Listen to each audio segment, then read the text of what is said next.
नमस्कार, मैं हूं आपके साथ शिखा ठाकुर। हमारे खास प्रोग्राम क्या कहते हैं नरेंद्र मोदी में आज आपको सुनवाएंगे पीएम मोदी का वो ऐतिहासिक भाषण जो उन्होंने 27 जनवरी 2014 को मुंबई में दिया। मोदी जी ने अपने भाषण में कहा कि जब देश आजादी की लड़ाई लड़ रहा था तब आनंद मठ का एक गीत वंदे मातरम, उस गीत ने पूरे हिंदुस्तान को जगा दिया। वंदे मातरम एक आजादी का मंत्र बन गया था और संस्कृत में लिखा गया वो गान पूरी आजादी की लड़ाई को एक प्रेरणा देता रहा, बलिदान की परंपरा पैदा करता रहा। ठीक 50 साल पहले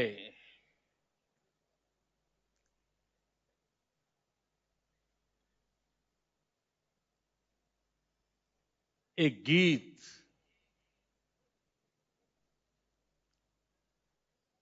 जो आज भी गुंजता हो, जिसके शब्द, जिसके सुर, जिसके स्वर कोटि कोटि हिंदुस्तानियों की रगों में, दिलों में, दिमाग में जगह बना चुके हैं। जब देश आजादी की लड़ाई लड़ रहा था तब आनंद मठ का एक गीत वंदे मातरम, उस गीत ने पूरे हिंदुस्तान को जगा दिया था। वंदे मातरम एक आजादी का मंत्र बन गया था। फांसी के तख्त पर चढ़ना हो तब भी वंदे मातरम का मंत्र गूंजता था। आजादी के लिए जेल में सुबह होती थी तो वंदे मातरम के नारे से होती थी। अंग्रेज सल्तनत के खिलाफ अपना गुस्सा प्रकट करना है तो वंदे मातरम की घोषणा से होता था। संस्कृत में लिखा गया वो गान पूरी आजादी की लड़त को एक ताकत देता रहा, प्रेरणा देता रहा, बलिदान की परंपरा पैदा करता रहा।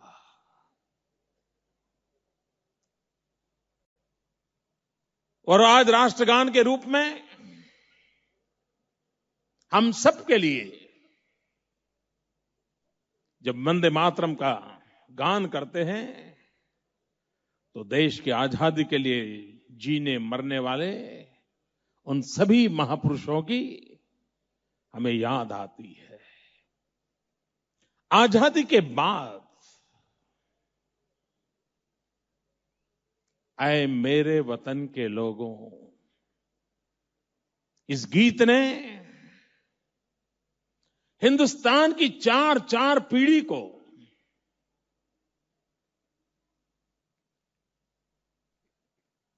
युद्ध क्या होता है,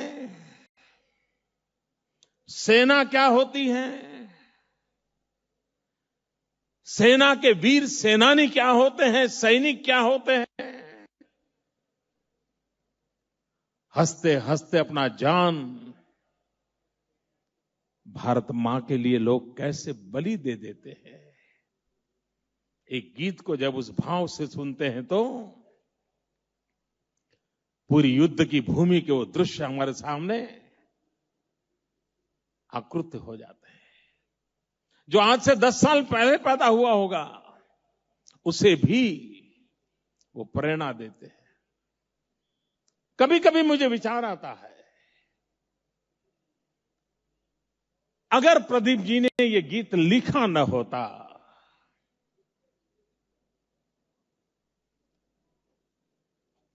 लता दीदी ने गाया न होता तो क्या 62 की लड़ाई हमें याद होती क्या? वो वीर शहीद हमें याद होते क्या? पता नहीं इतिहास के पन्नों में कहां छुप जाते। लेकिन इस गीत ने सबसे बड़ी जो सेवा की है, दीदी के स्वर ने उसमें जो जान भरी है, जिसके कारण सिर्फ वो गीत जिंदा है ऐसा नहीं, वो हर शहीद जिंदा है, वो हर वीर जिंदा है। और ये गीत, ये सुर, ये स्वर, ये शब्द कान तक सीमित नहीं रहते हैं, सिर्फ मन को प्रसन्न करते हैं ऐसा नहीं है, वे दिल को छू जाते हैं, दिल में एक दर्द पैदा करते हैं, कसक पैदा करते हैं। मां भारती के लिए अपनी भारत भक्ति अभिव्यक्ति के लिए वो माध्यम बन गए हैं। आज भी सेना के जवान को जब यूनिफॉर्म में देखते हैं, हिंदुस्तान के हर पीढ़ी के हर व्यक्ति को उसके प्रति गर्व का अनुभव होता है। हर एक के जीवन में होता है, कोई अपवाद नहीं होगा। मैं तो बहुत भाग्यशाली हूं, इतने बड़े योद्धाओं के बीच मुझे आज बैठने का सौभाग्य मिला है।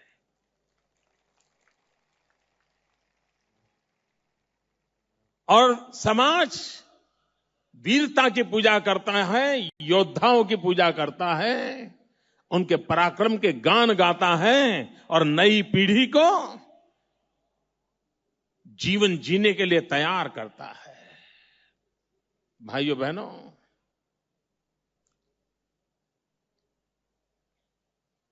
सेना के जवान को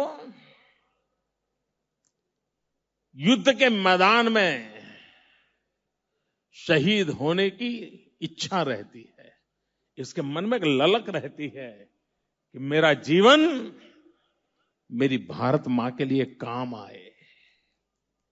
हर सेना के अंदर बैठे हुए हर व्यक्ति के मन में रहता है कि मेरा जीवन भारत मां के काम आए। ये छोटी घटना नहीं है मित्रों, इससे बड़ी कोई प्रेरणा नहीं हो सकती है। लेकिन जब उसी सेना के वीर जवान को युद्ध भी भूमि पर नहीं, अपने ही कैंटोनमेंट में या तो एक स्थान से दूसरे स्थान पर जाते समय बुज़दिल आतंकवादियों की गोली से मरना पड़ता है, तब उसकी पीड़ा कितनी भयंकर होती होगी जिसकी हम कल्पना कर सकते हैं।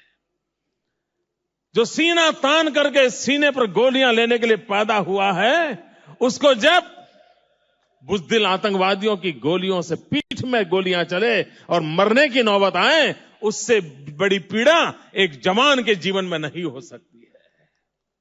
और भाइयों बहनों, ये देश का दुर्भाग्य रहा है, इस देश का दुर्भाग्य रहा कि युद्ध के अंदर हमने सेना के जितने जवान गंवाए हैं, उससे ज्यादा आतंकवादियों के हाथों से गंवाए हैं। युद्ध का रूप बदल गया। आज प्रॉक्सी वॉर की परंपरा बनी हुई है। आज सीमा पर जवानों के बीच युद्ध नहीं हो रहा है, दुश्मन देश आतंकवादियों के माध्यम से हमारे वीर जवानों को गोलियों से भून देते हैं। अब कल्पना कर सकते हो, एक छोटा सा देश हमारी सेना के जवानों के सर काट करके ले जाए और उसकी पत्नी चीखती रहे कि मेरे पति का सर वापिस लाओ। वो ये नहीं कह रही है कि मेरा पति जिंदा करो, वो नहीं कह रही है, वो भी तो वीरांगना है। वो कहती हैं, मेरे देश की शान उसमें है कि जिसने देश के लिए सर कटाया वो सर तो भारत मां की धरती पर लाओ। और देश का दुर्भाग्य देखिए,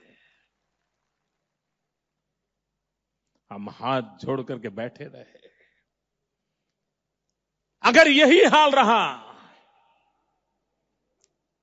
अगर देश के लिए जीने वाले लोग नहीं मिलेंगे तो देश के लिए मरने वाले कहां से मिलेंगे?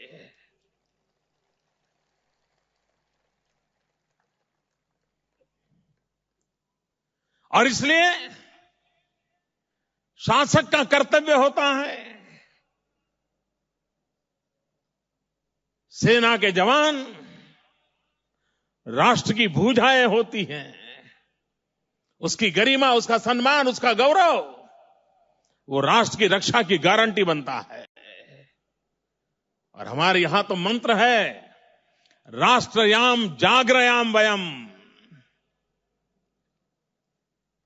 हमें अविरत रूप से जागरूक रहना होता है। भाइयों बहनों, दुनिया का कोई देश ऐसा नहीं होगा कि जहां पर अपने वीर शहीदों का वॉर मेमोरियल न हो। एक अकेले हम हिंदुस्तान के लोग हैं। इतने सारे युद्ध हुए, प्रॉक्सी वॉर हुई, हजारों जवान शहीद हुए, लेकिन हमारे देश के पास वॉर मेमोरियल नहीं है। भाइयों बहनों, मैं पूछना चाहता हूं मुंबई वासियों को, आज जब हम आए मेरे वतन के लोगों गीत की 50वें वर्ष की मना रहे हैं, पूज्य दीदी हमें आशीर्वाद देने आई है, तब मैं पूछना चाहता हूं, क्या हमारे देश में उत्तम प्रकार का वॉर मेमोरियल होना चाहिए कि नहीं होना चाहिए? वो बनना चाहिए कि नहीं बनना चाहिए? हर शहीद को याद करना चाहिए कि नहीं करना चाहिए? मुझे लगता है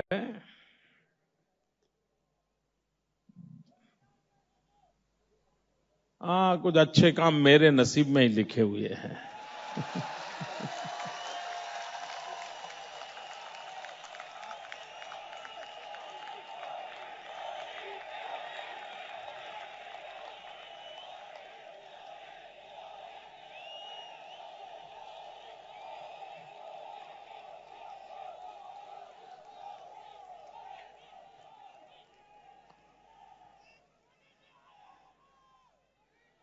ये आवाज सिर्फ मुंबई की नहीं है, वॉर मेमोरियल की आवाज कश्मीर से कन्याकुमारी पूरे हिंदुस्तान की है।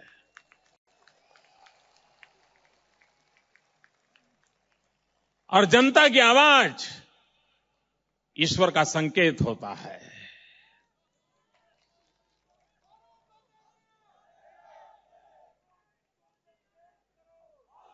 भाइयों बहनों,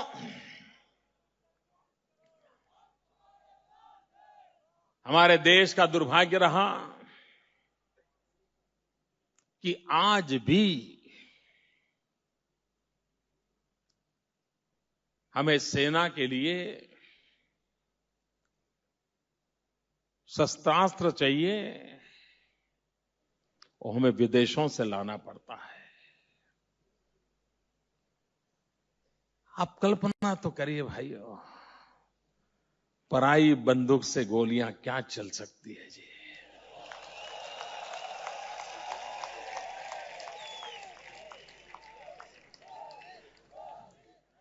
अगर मेरे हिंदुस्तान के किसी नौजवान के हाथों से वो शस्त्र बनता और उससे अगर दुश्मनों को भून दिया गया होता, तो उस शस्त्र बनाने वाले उस जवान को भी कितना गर्व होता।